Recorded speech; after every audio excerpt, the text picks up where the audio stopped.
छत्तीसगढ़ के गंगलूर इलाके में सुरक्षा बलों ने बड़ी नक्सल मुठभेड़ में 18 नक्सलियों को मार गिराया। इस दौरान एक जवान शहीद हो गया। डीआरजी, एसटीएफ और कोबरा बटालियन की संयुक्त कार्रवाई से यह सफलता मिली। गृह मंत्री विजय शर्मा ने जवानों की बहादुरी की सराहना करते हुए कहा, बस्तर और बीजापुर अब नक्सल मुक्त होने की राह पर है। इलाके में अभी भी सर्च ऑपरेशन जारी है और आगे बड़ी कार्रवाई संभव है। बस्तर बदल रहा है, नक्सल आतंक का अंत तय है।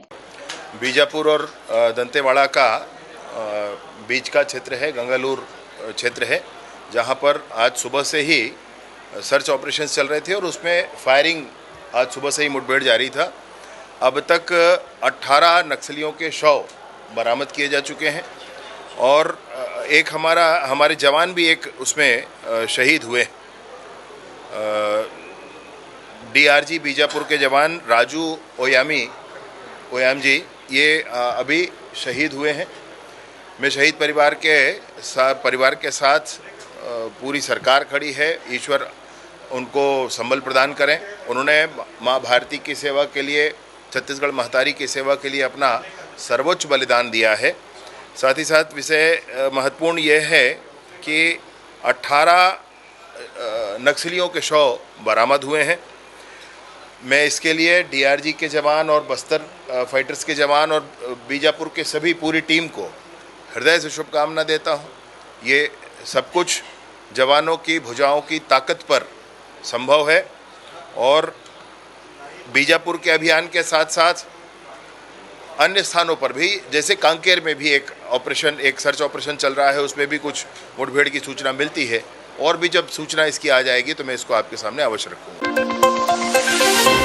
रायपुर जिला पंचायत के अध्यक्ष पद का चुनाव आखिरकार संपन्न हो गया, जिसमें भारतीय जनता पार्टी समर्थित नवीन अग्रवाल ने जीत हासिल की। उन्होंने कांग्रेस के वतन चंद्राकर को 2 वोटों से हराया। अध्यक्ष पद सामान्य वर्ग के लिए आरक्षित था और यहां भाजपा व कांग्रेस दोनों ने 8-8 सदस्यों के समर्थन का दावा किया था। चुनाव प्रक्रिया 5 और 12 मार्च को टलने के बाद 20 मार्च को पूरी हुई। चुनाव जीतने के बाद नवीन अग्रवाल ने कहा कि उनका मुख्य लक्ष्य रायपुर जिले का समग्र विकास होगा। नहीं, खरीद प्रकोष्ठ कोई कुछ नहीं हुआ है। अन्नू तारक को निष्कासित था कांग्रेस से, बीजेपी के प्रभाव से प्रभावित होकर बीजेपी ज्वाइन किया। संदीप येदू ने भी बीजेपी ज्वाइन किया, बाकी सब बीजेपी समर्पित थे। तो हमारी संख्या 9 हुई, 9 वोट हमको मिले। अब उपाध्यक्ष भी आपका चुना जाएगा? हाँ, एकदम 100%। अच्छा, इस जीत के पीछे क्या मानते हैं? क्या ये पार्टी संगठन नेतृत्व का वो है। अब क्या प्राथमिकता रहेगी सर? अब वही है, क्षेत्र का विकास। जिला पंचायत क्षेत्र में जो भी गांव आएंगे सब विकास होगा उनका जिले का। सुरक्षा बलों और नक्सलियों के बीच बीजापुर दंतेवाड़ा के सरहदी इलाके में भीषण मुठभेड़ में 22 नक्सली मारे गए। जवानों ने भारी मात्रा में हथियार और गोला बारूद बरामद किया है। यह मुठभेड़ गांगलूर थाना क्षेत्र में सुबह 7 बजे शुरू हुई, जिसमें बीजापुर डीआरजी का एक जवान शहीद हो गया। मुख्यमंत्री विष्णुदेव साय ने जवानों की बहादुरी को सलाम करते हुए कहा कि नक्सलवाद के खिलाफ लड़ाई जारी रहेगी।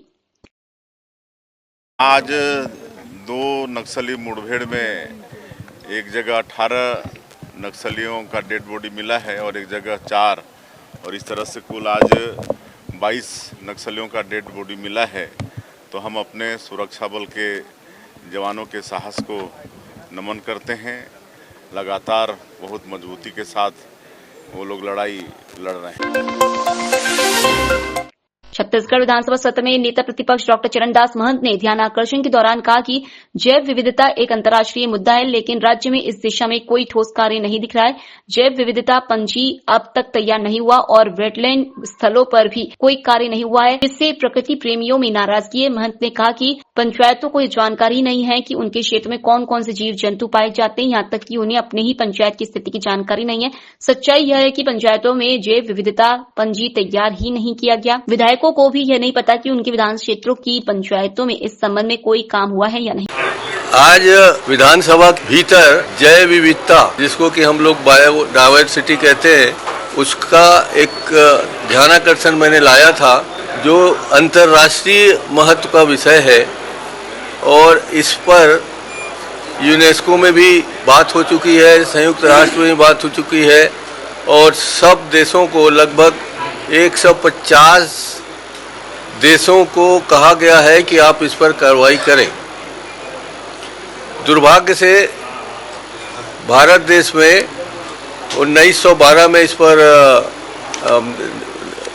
नियम बनाने के लिए वो कानून पास हुआ और मध्य प्रदेश में माननीय हमारे अध्यक्ष महोदय रमन सिंह जी जब मुख्यमंत्री थे तब इस पर नियम बने।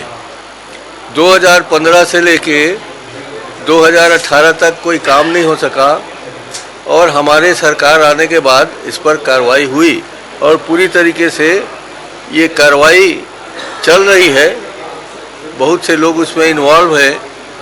मैं आम लोगों को समझने के लिए ये बता दूं कि इसमें एक PVR बनता है जिसमें लोक जैव विविधता पंजी बनती है जो हर गांव में बनना है। हर गांव में जितने स्थल थलचर और जितने जलचर जानवर हैं, स्पीसीज है, उसकी गिनती होनी है, उसमें लिखा जाना है। धान के बारे में कितने स्पीसीज हैं वो बताना है, कौन कौन से औषधि के पौधे हैं वो बताने हैं।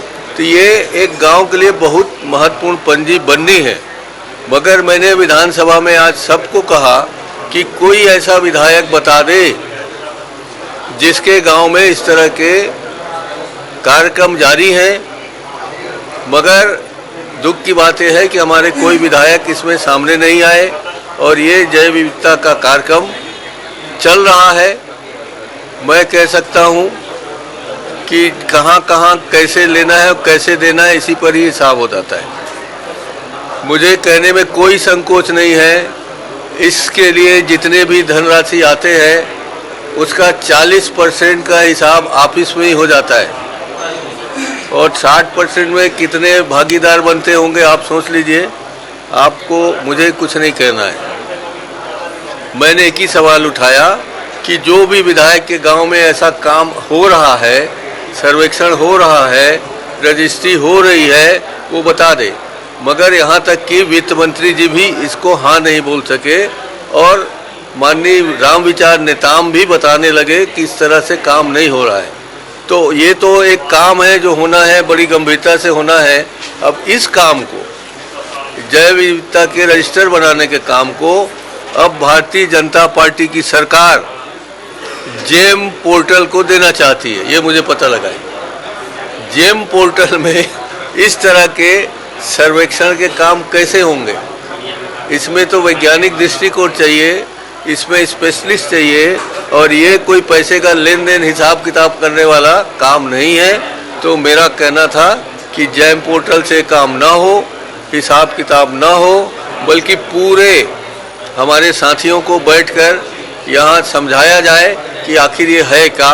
और माननीय अध्यक्ष जी का मैं धन्यवाद करता हूँ कि उन्होंने इस विषय में एक विशेषज्ञों की समिति के माध्यम से विधायकों को और आप सब लोगों को एक जानकारी देने का निर्णय दिया है, आदेश दिया है।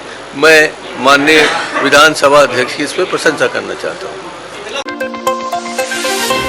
नेता प्रतिपक्ष डॉक्टर चरणदास महंत ने विधानसभा में जैव विविधता का मुद्दा उठाया, जिस पर मंत्री केदार कश्यप ने बताया कि 12,008 स्थानीय निकायों में जैव विविधता पंजी तैयार की जा चुकी है और पंचायतों में लगातार काम जारी है। वेटलैंड स्थलों पर भी कार्य हो रहा है। उन्होंने बताया कि 10,000 से अधिक जैव विविधता पंजी तैयार किए गए और पंचायतों को आवश्यक जानकारी दी गई है। साथ ही आगामी दिनों में विधायकों के लिए कार्यशाला आयोजित की जाएगी जिसमें विशेषज्ञ जैव विविधता पर विस्तृत जानकारी। आज बायोडायवर्सिटी को लेकर के माननीय नेता प्रतिपक्ष श्री चरणदास महंत जी ने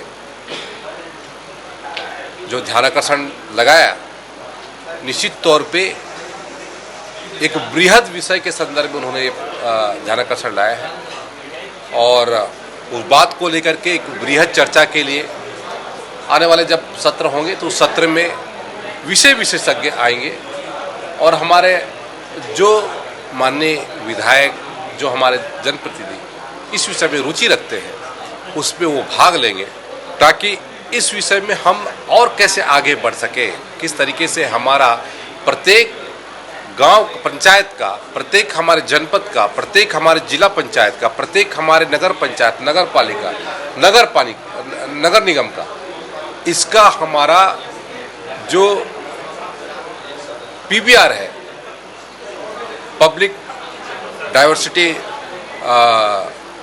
अपने रजिस्टर का, उसका निर्माण और उसके बाद निर्माण होने के बाद आने वाले समय में हम उसको कैसे और अच्छे तरीके से लागू करें ताकि हमारे यहाँ पे जो जैव विविधता है वो संरक्षित रहे और उसका